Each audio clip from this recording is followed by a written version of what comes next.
Hello guys, once again I welcome you to this lecture of NABOSH International Journal Certificate. आज इस lecture में very first thing that we are going to discuss is the NABOSH International Journal Certificate IG2 Unit Risk Assessment Criteria.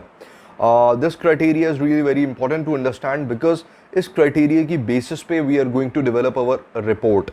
और अगर इस criteria को हम 100% fulfill करते हैं in accordance with the requirements of NABOSH तो मैक्सिमम मार्क्स गेन करने के ज़्यादा चांसेस होंगे. Otherwise there will be a less possibility to even clear in this particular examination. इस रिपोर्ट के अंदर आपको बहुत सारे फीचर्स, बहुत सारे ऐसे पोर्शंस हैं, ऐसे टॉपिक्स हैं, ऐसी चीज़ें हैं जो कि आपको मालूम होना ज़रूरी है. After that you can complete your NABOSH IG2 risk assessment report in a well written manner.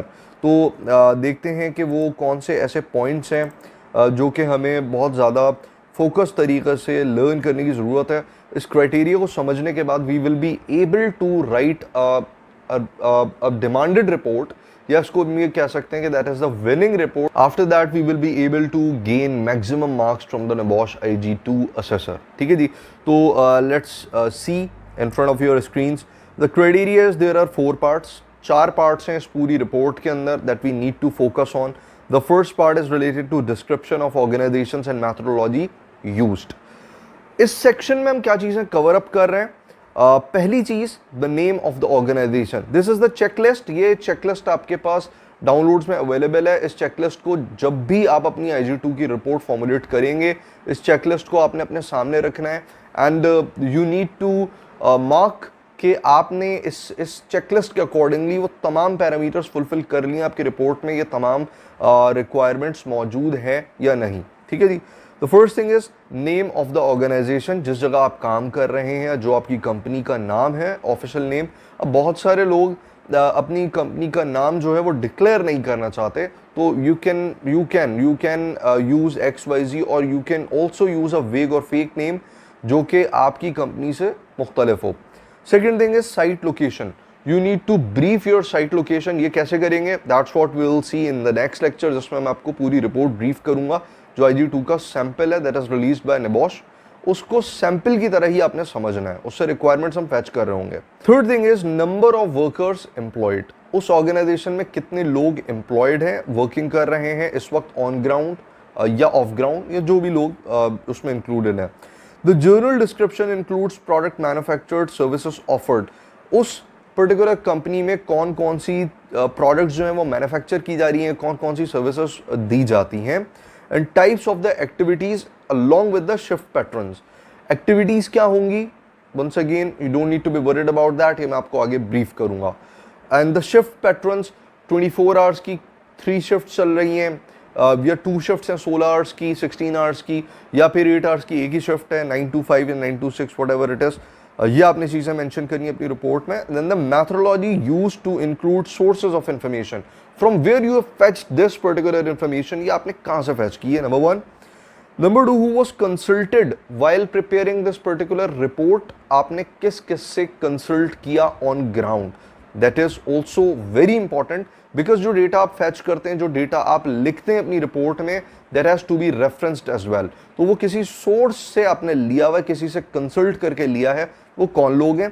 वो ग्रुप ऑफ पीपल हो सकते हैं. वो आपने ये नहीं कहना है कि वो अब्दुल शकूर जो है वो मुझे आकर ये बताएगा और अब्दुल रहीम जो है वो मुझे फला इंफॉर्मेशन देगा. No, that is not so. आपने वो डेटा किस पर्टिकुलर सेट ऑफ पीपल से फैच किया है, ये भी आपको रिपोर्ट में ब्रीफ मैं कर दूंगा. Then how you decided on additional control measures if needed. आप कैसे डिसाइड करेंगे कि आपको कौन से कंट्रोल्स इनपुट करने हैं अगर नीडेड है. अगर आपकी जो एक सिचुएशन है, जो उस वक्त की रिपोर्ट जब आप बना रहे हैं, रिस्क असेसमेंट रिपोर्ट आप बना रहे हैं उस वक्त ऑन ग्राउंड, और अगर आपको वो सिचुएशन ऐसी नज़र नहीं आती, there is satisfactory, then there is no need for the additional controls, but you can put your suggestions over there. Then moving towards part 2. Part 2 is the risk assessment. You need to identify minimum 10 hazards. अब ये कह रहा है 10 hazards minimum होने चाहिए. मैं आपको suggest करता हूँ if you want to really outstand, then try to put 12 to 15 hazards. आप 12 to 15 hazards choose करें और उसके ऊपर working करें. सेकंड कह रहा था identified hazards are taken from at least 5 hazard categories, there are 7 mainly hazard categories, और उसको हम सब कैटेगरीज में डिफाइन करके नियर अबाउट कोई 15-17 कैटेगरीज होती हैं जो आपको ये नज़र आ रही हैं यहाँ पर। तो इन कैटेगरीज में से भी आप चूज कर सकते हैं अपने हैजर्ड्स। अब बहुत सारे लोगों के क्वेश्चंस होते हैं, क्या हम 2 हैजर्ड कैटेगरीज में से 15 या 20 हैजर्ड्स डिफाइन कर सकते हैं? It's up to you, but वो निबोश की रिक्वायरमेंट को फुलफिल नहीं कर रहा। निबोश कह रहा है मिनिमम 5 हैजर्ड कैटेगरीज आपने चूज करनी है। तो if you want to outstand, choose at least 5, minimum 5, और मैक्सिमम आप 7 कैटेगरीज से भी अपने हैजर्ड्स को फॉर्मुलेट कर सकते हैं। Clear? It's now clear to you.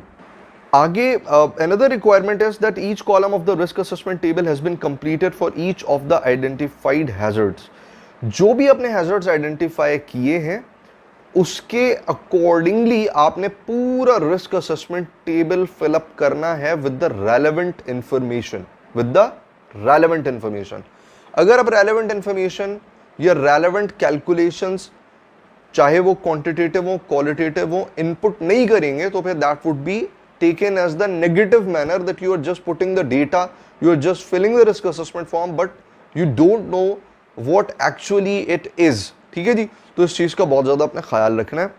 Third part में कहता है prioritize 3 actions, at least 3 actions with justifications for the selection। तो आपको 3 actions prioritize करने और बताने that these actions you have to take depending upon the criticality, depending upon the risk profile। जितना high risk होगा उतना ही ज्यादा आपका क्रिटिकल आपका प्रियोरिटी होगी जिसको आपने फौरन इंप्लीमेंट करना है। ठीक है जी, क्या कहता है? Justification includes moral, legal and financial arguments. आप अगर कोई भी एक्शन प्रियोरिटाइज कर रहे हैं तो on the basis of financial, legal and moral arguments होना चाहिए वो। ठीक है, ये पहली रिक्वायरमेंट है, क्राइटेरिया में डिफाइंड है। Likelihood and severity considered for each action. Now here you can do the qualitative and quantitative parameters both। यहाँ पर दोनों एनालिसिस कर सकते हैं आप। बताएंगे आपके लाइक्लीहुड यानी चांसेस क्या हैं इस चीज़ के होने के, या इस हैजर्ड के नुकसान पहुंचाने के चांसेस कितने हैं, और अगर इसने नुकसान पहुंचाया तो उसकी सीवियरिटी कितनी होगी, उसका नुकसान पहुंचाना कितना ज़्यादा इन डेप्थ हो सकता है।